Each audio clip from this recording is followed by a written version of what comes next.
Okay, first of all, let's just like totally ignore my hair right now. It is absurd, and I'm just pretending that it's not going on right now. Second, I know that for Vlogmas I said I was going to try to do 12 videos, but I consider 10 close enough. That's a win in my book, whatever. Third, for the past 10 days, I've been watching this little nugget, and I have tons of video of her being super weird, because she is a really weird dog. You have that to look forward to once I edit it. I feel like that's kind of a trend with me. I film things, and I'm like, oh yeah, this will totally happen and be a video, and then it doesn't. Hey, while we're dwelling on the past right now, what a great segue, I kind of want to do a little bit of a year in review.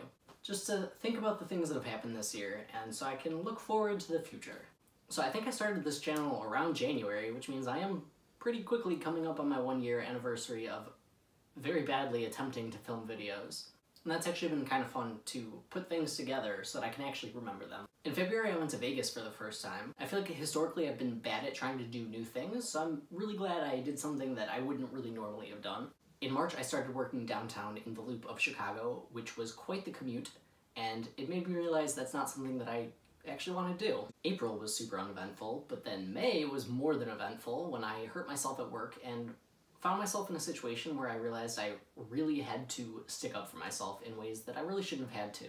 And then that dragged on for months and months, all the way through September, but at least it was a valuable experience. In the fall, I started working at a new company where I learned a lot more new things. In November, I got to see one of my good friends for the first time in way too long. Then I spent quite a bit of time relaxing, doing almost nothing, and then recently I've been watching this one. And then just in general trends, this was the year that I'm starting to realize I should probably pay a little bit of attention to my health. I would describe myself as someone who avoids going to the doctor because, oh, it's totally fine, like no big deal.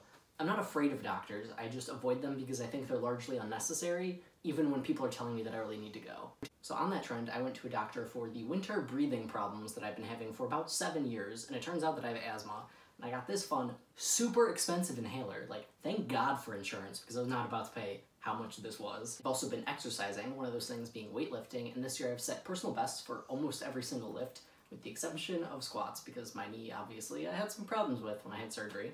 And then I've also tried to take up running again. I got these super obnoxious custom shoes as like a self-birthday present at the beginning of the year, and then wasn't running all that much, but now, past couple weeks, I've really gotten more into it. Just a couple days ago, it was 25 degrees out and I ran 2 miles. In general, I would say that this year probably wasn't the best for things that happened to me, but it was probably #1 in terms of personal growth.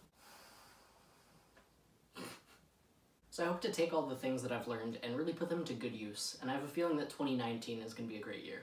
So here's to 2019. Did the fireworks scare you?